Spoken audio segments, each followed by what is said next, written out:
Sa obhetong mairani sa mga residente kan Manito Albay ang mga libreng serbisyong medikal kan Ako Bicol Party-list, dinayo kan Ako Bicol team as in volunteers sa nasabing banwaan kan uminaging simana. Ipiglatag ang mga serbisyong ini sa Manito People's Auditorium kaining Enero 30 as in Enero 31.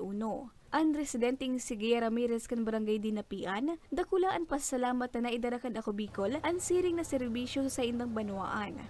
Salamat po sa Ako Bicol po nagdigdi po kamo sa bayan po kang Manito na natabangan mo man po. So, gabos po na yaon po man po digdi sa samuyang lugar po. Ipigpapasalamat manipunong Barangay Josidita kan Barangay Kabakungan na dain nakalingaw ang partido sa pag-alalay sa mga tagama nito.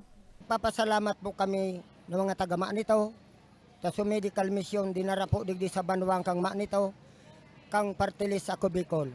Kaya dakula na bagay inio sa gabos na mga tagama nito. Salamat sana.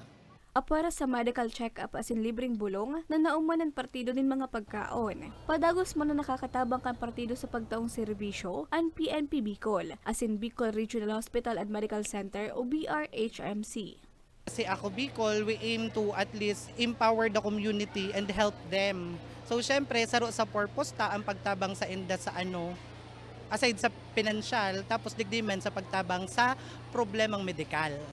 Sa kabilugan, sa 600 na individual hali sa Barangay Pawa, Barangay Hulugan, Barangay Balabagon, Barangay Kavit, Barangay Nagotgot, Barangay Kabakungan, Barangay Kawayan, Barangay Malubago, Barangay Tinapian asin Barangay Manumbalay ang nakinabang sa nasabing aktibidad. Para sa mga baratang tatak Bicol, Regine Bue.